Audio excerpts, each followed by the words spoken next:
तुम्हाला एक नाव सांगतो, श्रीपाद व्यंकटेश कोतकर, माहिती का? त्यांनी पुस्तक लिहिलेलं आहे. त्यांच्या पुस्तकाचंच नाव आहे भारतीय संस्कृती कोश. त्यांची पत्नी स्पॅनिश होती. काय होती? स्पेन मधली. ती फॉरेन मधली राहणारी. पण हे श्रीपाद व्यंकटेश केतकर दुपारी 12 वाजले की तिला सांगायची भूक लागली. काय सांगायची? मग ती जेवण वाढायची. तर श्रीपाद व्यंकटेश केतकर सोहळ्यामध्ये जेवायला बसायचे. त्यांची बायको स्वयंपाक करायची जीनचे पॅन्ट, आणि हे जेवायला कशात बसायचे? त्यांना लोकमान्य टिळकांनी विचारलं, म्हणजे तुमची बायको कशी आहे? ती चित्र विचित्र कपडे घालते, चित्र विचित्र स्वयंपाक बनवते, आणि तुम्ही ते सोहळ्यात जेवतात. त्यांनी उत्तर फार सुंदर दिलं. म्हणजे तिने तिचा धर्म सोडला नाही, मी माझा धर्म का सोडावा? आणि एकमेकांशी प्रेम केलं, विवाह केला, ही गोष्ट निराळी. पण ती तिच्या वर्तणुकीत तिचा धर्म वजा करते का? मग मी माझा धर्म का वजा करावा? ती आज नाही उद्या सोहळ्यात स्वयंपाक करायला तयार होईल. फक्त मी माझ्या धर्माशी काय राहिलं पाहिजे? प्रामाणिक राहिलं पाहिजे. लक्षात ठेवा, हे बहुगुण धारण करण्याचं लक्षण. आपण केरळमध्ये 8 दिवस आलो तर नारळाची चटणी शिकून गेलं पाहिजे.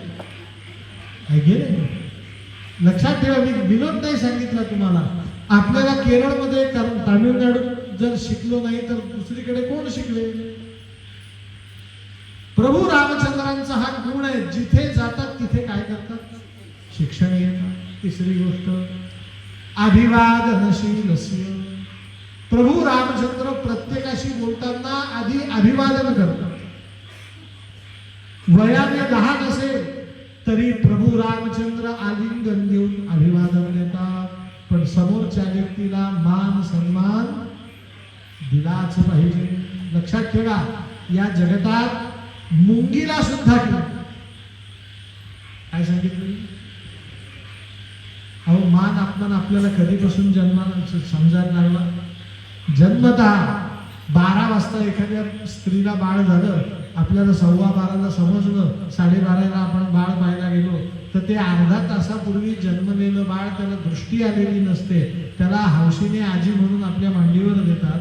आपण थोडे डोळे मोठे करा, ते रडायला लागतात. ते मनात म्हणतं, येऊन अर्धा तास झाला नाही, या आजीचं नात्यातलाही नाही, आल्या आल्या डोळे मोठे करतात. ते काय करतात? आणि तुम्ही त्याच बालकाकडे थोडस गालातल्या गालात हसा. 2 मिनिटांनी ते सुद्धा काय करतात? त्याचं लक्षात येतं, डोळे मोठे करणं हा माझा मान, गालातल्या गालात हसणं हा माझा सन्मान. म्हणजे मान सन्मान आपल्याला कधीपासून समजतो? मग प्रत्येकाला मान सन्मान दिला पाहिजे. हे कोणाकडून शिकायचं? रामचंद्रांकडून शिकायचं. महत्वाची गोष्ट, सुभाषितच तसं आहे. प्रभू रामचंद्रांनी जीवनात आणलेलं आहे. सत्यम ब्रूयात प्रियम ब्रूयात न ब्रूयात सत्यम प्रियम. खोटं बोलायचं. काय बोलायचं? सत्य बोलायचं. पण सत्य बोलता येतं का उदाहरण? मग सत्यम ब्रूयात प्रियम ब्रूयात. बोलायचं तर खरं, पण समोरच्याला गोड वाटेल असं खरं बोला. पण बोलायचं कसं? खरं बोलायचं. तुमची दाढी पांढरी आहे असं तर म्हणता येत. हे सत्य आहे ना. आता त्याला तर सांगावं लागेल तुझी दाढी पांढरी आहे. मग त्याला युक्तीने त्याला प्रिय वाटेल असं बोललं पाहिजे. मग त्याला सांगायचं, काका तुम्हाला दाढी शोभून दिसते, पण ती पांढरी आहे त्यामुळे अजून शोभून दिसते. त्यात त्याचा मानही झाला, सन्मानही झाला, आणि त्याला ज्ञानही करून दिलं की तुम्ही आता गॉगल लावून फिरण्याचं कारण तुमची दाढी कशी झाली आहे. सत्यम ब्रूयात बोललो कसं मी, आणि ते कसं बोललो? प्रिय बोललो. न ब्रूयात सत्यम प्रियम. दुसऱ्याला न आवडणारं सत्य बोलू नाहीये. कोणाकडून शिकावं? रामचंद्रांकडून शिकावं. लक्षात ठेवा, प्रभू रामचंद्रांकडून एक दैवी गुण अजून घेण्यासारखा आहे. म्हणजे कुठला? उगीच श्रीरामचंद्र जनमानसात लोकप्रिय झाले नाहीत. एक गुण फार मोठा आहे श्रीरामचंद्रांमध्ये.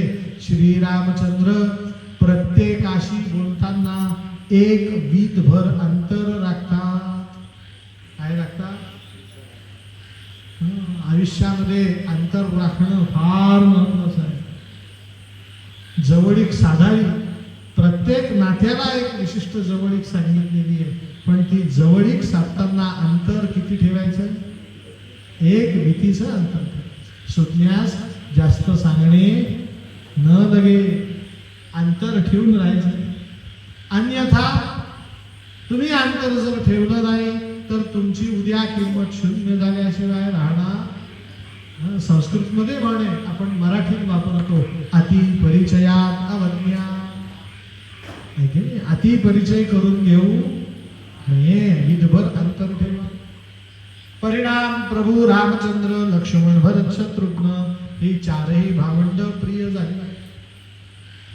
आता एक गंमत झाली की कैकेयी आणि सुमित्रा या दोघी जणी एक दिवस दशरथांकडे गेल्या आणि सांगितलं की राजा दशरथा, तो राम आणि लक्ष्मणाला विश्वामित्रांबरोबर पाठवतो.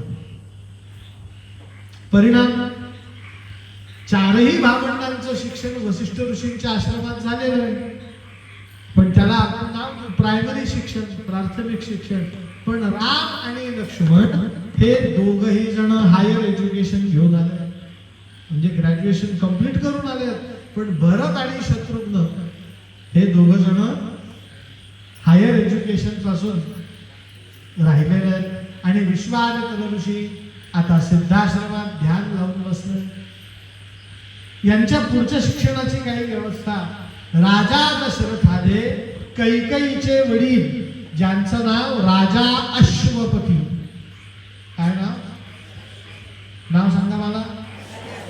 हा अश्वपती राजा, मी ज्या कालखंडातली कथा सांगतोय त्या कालखंडात त्या अश्वपती राजासारखा श्रेष्ठ धनुर्धर नव्हता. अश्वपरीक्षा करणारा कोणी नव्हता, मुष्टियुद्ध करणाराही कोणी नव्हता. कैकेय देशाचा राजा होता. पूर्वीच्या काळातला ब्रह्मदेश, आत्ताच्या काळातला ज्याला सयाम म्हणतात, सयाम नाव आहे ना, त्या देशाचा तो कोण आहे? राजा अश्वपती. त्या अश्वपतीकडे भरत शत्रुघ्न दोघांना शिक्षणासाठी पाठवलं. आमच्या राजा दशरथाने आनंदाने पाठवलं. राम लक्ष्मण आता राजवाड्यात राहतात. एक दिवस राजा दशरथ आरशासमोर बसलेला आहे. सकाळची स्नान संध्या झाली आहे. सेवक आला आणि राजा दशरथाच्या पाठीमागून डोक्यावरती मुकुट ठेवू लागला. आता राजा आहे, स्वतः कसा काय मुकुट ठेवेल? पूर्वीच्या काळ्या राणी सुद्धा स्वतःच्या केस स्वतः वाढवत नसायचे. कोण असायच्या मदतीला?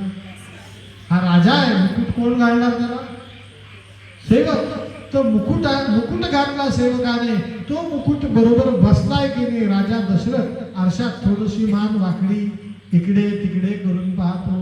अचानक मुकुट फिट बसलेला आहे, पण तिथे थोडासा घट्ट होतोय, म्हणून जवळ आरशा जवळ गेला आणि त्याला उजव्या कानातला एक केस पांढरा झालेला दिसला.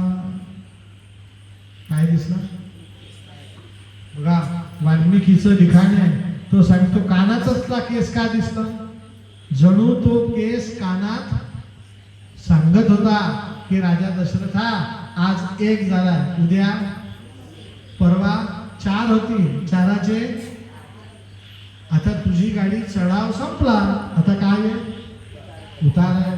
तर योग्य वेळेस तू भावी राजा म्हणून कोणाला तरी जाहीर कर.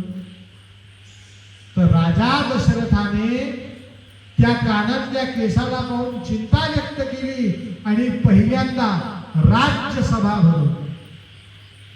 राज्यसभा म्हणजे काय? विद्वान लोकांची परिषद. ज्या परिषदेमध्ये फक्त राजा दशरथाचे मंत्री आहेत आणि श्रेष्ठ श्रेष्ठ ऋषी आहेत, ज्ञानी लोक आहेत. आणि ज्ञानी लोकांना सांगितलं, अयोध्येचा भावी राजा कोण असावा तो मला जाहीर करायचा आहे.